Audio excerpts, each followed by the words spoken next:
ஒன்றிய அரசுக்கு எதிராக போராடுகிறவர்களை தீவிரவாதிகளுடன் ஒப்பிட்டு பிரதமர் மோடி பேசியது கண்டனத்திற்குரியது என்று மனிதநேய மக்கள் கட்சியின் தலைவர் ஜவாஹர்லா தெரிவித்துள்ளார். புதுச்சேரி மாநிலம் காரைக்காலில் 80வது சுதந்திர தினத்தை முன்னிட்டு தமிழ்நாடு முஸ்லிம் முன்னேற்ற கழகம் மற்றும் தனியார் மருத்துவமனை சார்பில் இலவச இருதய நோய் மற்றும் பொது மருத்துவ முகாம் நடைபெற்றது. முகாமை தொடங்கி வைத்து ஜவாஹர்லா எம்எல்ஏ செய்தியாளர்களிடம் பேசினார். அப்போது பேசிய அவர், ஒன்றிய அரசு கொண்டு வரும் திட்டங்களுக்கு எதிராக போராட்டம் நடத்துபவர்களை தீவிரவாதிகள் என்ற நோக்கில் பிரதமர் மோடி பேசியது கண்டனத்திற்குரியது என தெரிவித்தார். ஜனநாயகத்தின் மிகப்பெரிய சிறப்பே, நாம் விடுதலை பெற்றதனுடைய மிகப்பெரிய சிறப்பே மக்கள் சுதந்திரமாக தங்களுடைய கோரிக்கைகளை வலியுறுத்துவதற்காக ஒன்று கூடல், அதேபோன்று உரிமைகளுக்காக வேண்டி குரல் எழுப்புதல், உரிமைகளுக்காக மக்கள் போராடுவது, இவையெல்லாம் ஜனநாயகத்தின் மிக சிறப்பான அவசியமான விளிமியங்களாக இருக்கின்றது.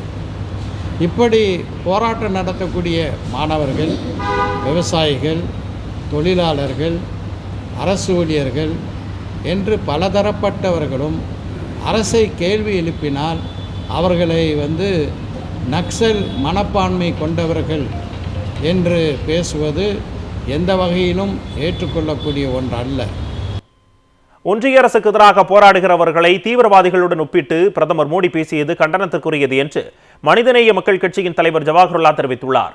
புதுச்சேரி மாநிலம் காரைக்காலில் 80வது சுதந்திர தினத்தை முன்னிட்டு தமிழ்நாடு முஸ்லிம் முன்னேற்ற கழகம் மற்றும் தனியார் மருத்துவமனை சார்பில் இலவச இருதய நோய் மற்றும் பொது மருத்துவ முகாம் நடைபெற்றது. முகாமை தொடங்கி வைத்து ஜவாஹர்லா எம்எல்ஏ செய்தியாளர்களிடம் பேசினார். அப்போது பேசிய அவர், ஒன்றிய அரசு கொண்டு வரும் திட்டங்களுக்கு எதிராக போராட்டம் நடத்துபவர்களை தீவிரவாதிகள் என்ற நோக்கில் பிரதமர் மோடி பேசியது கண்டனத்திற்குரியது என தெரிவித்தார்.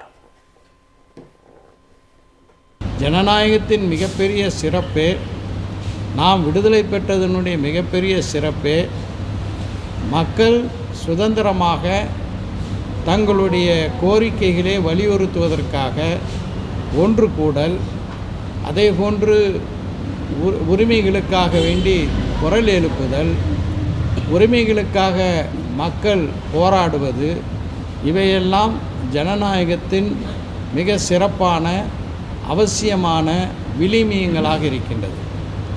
இப்படி போராட்டம் நடத்தக்கூடிய மாணவர்கள், விவசாயிகள், தொழிலாளர்கள், அரசு ஊழியர்கள் என்று பலதரப்பட்டவர்களும் அரசை கேள்வி எழுப்பினால் அவர்களை நக்சல் மனப்பான்மை கொண்டவர்கள் என்று பேசுவது எந்த வகையிலும் ஏற்றுக்கொள்ளக்கூடிய ஒன்றல்ல.